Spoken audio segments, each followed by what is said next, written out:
David Goggins. David Goggins. David Goggins. David Goggins. He literally reads out things his haters say in comments and records and then listens to it while he runs. God.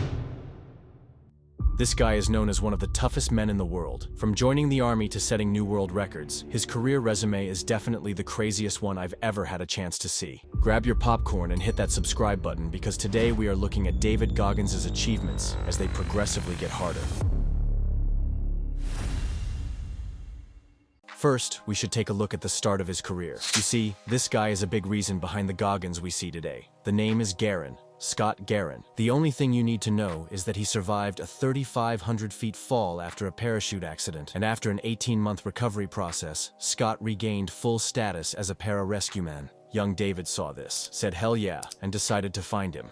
Now, what do you think the toughest man says when he meets his idol? A. Can I take a picture? B. What's your favorite color? Or C. Can I live with you? They ran, swam, and ate together when David realized he wanted to be just like him. He wanted to become a para-rescueman. The problem is that this job isn't easy to get, especially for someone who could barely read. He failed the first time, but with the help of a tutor and his hard work, Goggins took the test again and got into the Air Force.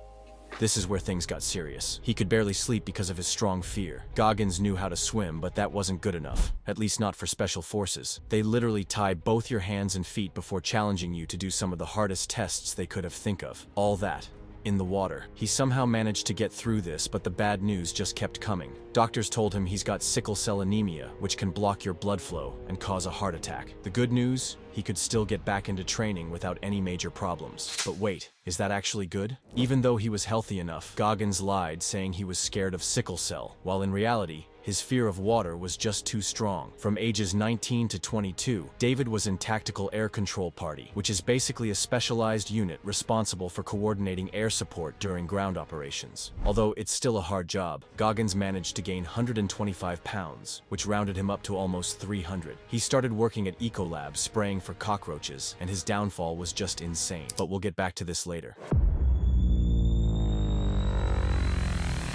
This achievement isn't physical compared to most of the others, but it still shows his incredible mindset. Can't hurt me. This name speaks more than 1,000 words. The book is about his transformation from an obese loser to arguably the toughest guy on the planet. It helps you change your life through different challenges, and if you want to learn more about it, I'll leave the link in the description. In 2012, Goggins got an offer for the book at an amazing $30,000, which he kindly rejected. I said, you can go yourself. 6 years later, he got offered 10 times more, but still rejected it and decided to self-publish. It quickly became a New York Times bestseller with over 7 million copies. Seeing how popular this book became, Goggins wrote another one and sold over 1 million copies in under a month. I'm pretty sure his books are the best self-improvement books on the market, and I highly recommend you buy it even if you aren't a big fan of reading.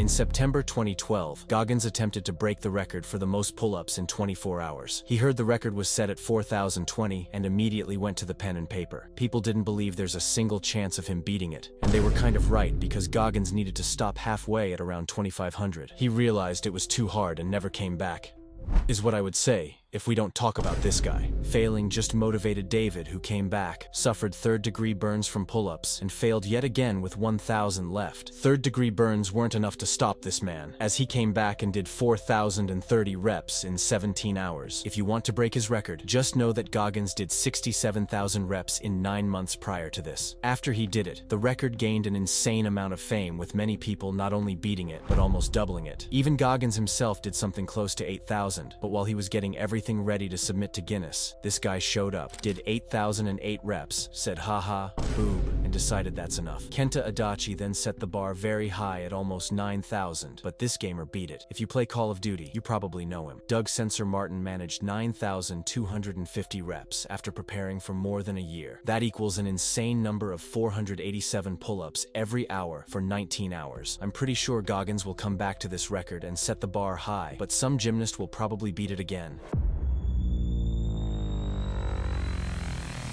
Now let's rewind a few years back when I told you his downfall started happening. We have a 300-pound David working for Ecolab, struggling to pay rent. It was a normal day. He came back from work and turned the TV on, but instead of some random show, something different popped up.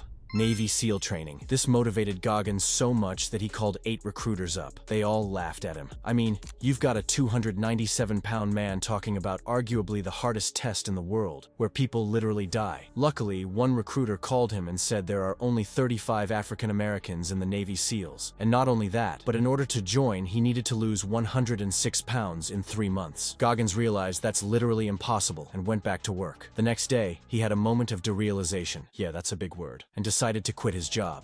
Goggins came back home, started working out, and became the most obsessed person in the world. He realized he was way too comfortable in life, and that was the reason behind his laziness and this miserable life. In order to get a completely different outcome, he needed to have a completely different approach. Goggins said, enough is enough. He turned on a Rocky DVD, put on his running shoes, and decided to run 4 miles. After a quarter of a mile, he went home and cried. Running was just not an option, so he needed to cycle, swim, and lift weights. He would eat a single banana in the morning with chicken and rice for dinner, equaling 800 calories every day. 3 months later, he came back, 106 pounds lighter. His tough journey didn't stop there. In order to become a Navy SEAL, you need to complete the test called Hell Week. Hell Week consists of almost 6 days of cold, wet, brutally difficult training on less than 4 hours of sleep. This tests a lot of things, including physical endurance, mental toughness, pain and cold tolerance, teamwork, attitude, and your ability to perform work under high physical and mental stress, as well as sleep deprivation. Goggins describes it as 130 hours of training where you might get 2 hours of sleep, so it's no wonder that only 25% of candidates manage to get through it. Now, what if I told you this guy did it 3 times? The first time, Goggins suffered a few injuries and needed to stop. The second time, he finished Hell Week, and as it was time for the next phase, he broke his knee. David came back and became the first person who did 3 Hell Weeks in just a year. The last one ended 30 hours early because someone died from pulmonary edema. The next week was just walking to heal up your body. To stop his pain, Goggins got the idea of duct taping his feet together so his legs could go numb. He did this every single day for 6 months. On August 10th, 2001, David Goggins officially graduated.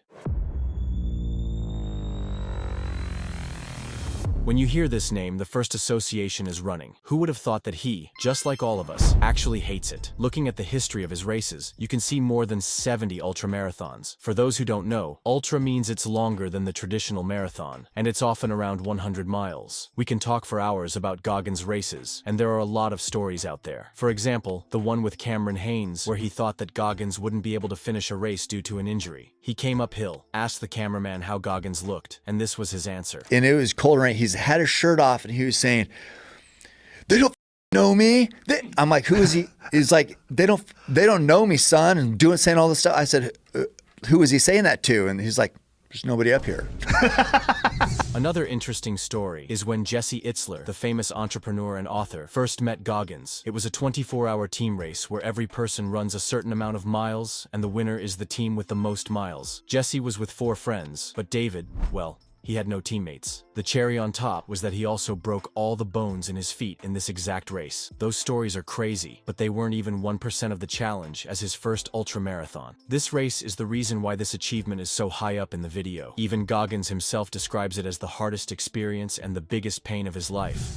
It was 2005. 17 soldiers died after their helicopter got shot down. They were Goggins' friends, so he wanted to raise money for their families. He Googled the top 10 hardest races, and the Badwater 135 popped up. In case you don't know, the Badwater 135 is, let's just say, pretty tough. He had motivation, but the problem was that in order to join, you need to have at least one 100-mile race behind you. So what did Goggins do? He ran 100 miles in a San Diego race where you run around the track to see how many miles you can get in 24 hours. You could say that David didn't have the best preparation as he brought a lawn chair and some crackers. It became really rough at mile 70. Goggins started seeing blurry and couldn't even walk 20 feet to the toilet. He shit himself and started peeing blood, but that wasn't enough to stop him. However, it looked like he wouldn't be able to finish in time as he walked the next 11 miles. In that moment, his body, spirit, and mind connected, and he managed to run the last 19 miles non-stop. Goggins successfully did 101 miles in 19 hours, which meant he qualified for the Badwater 135. When he came back home, he couldn't stand, so he just laid in the hot shower while experiencing the worst pain of his life. The doctor told his family that if they didn't bring him to the hospital, he could have died. Goggins' answer to that? Let me sit here and enjoy this pain. He enjoyed that pain because it was like a trophy to him, a reminder of how tough he really is. In the first Badwater, he finished 5th, but came back the next year and finished 3rd. He also ran the Moab 240, which is a 240-mile race in Utah. Goggins finished in a little over 62 hours, placing 2nd, and in case you're wondering, this is the guy who beat him. Goggins' father was a famous guy who owned skating rinks and ran prostitutes from Canada to New York. He describes him as an insecure alcoholic who made him work at the age of 5. His father physically and mentally abused both Goggins and his mother, to the point they needed to move away as quickly as possible. His mother worked 3 jobs while Goggins experienced an insane amount of racism. She found a new man, but he got brutally murdered a day before Christmas. Goggins was a sad teenager hiding under the mask of a cool guy. That's when he found out about Scott Guerin, and his life started changing. Through those failures, he became the guy he is today. He met his wife while making Jesse do the burpee test, and you can see she often helps him on runs and business. With millions in his bank and 13 million followers on Instagram, David could just lay down and enjoy his life, but instead, he chose to still challenge himself every day, working one of the hardest jobs in the world. Comment down your opinion on the toughest guy, and don't forget to hit that like and subscribe button if you enjoyed this video. You can also check out some of my other ones here. Peace.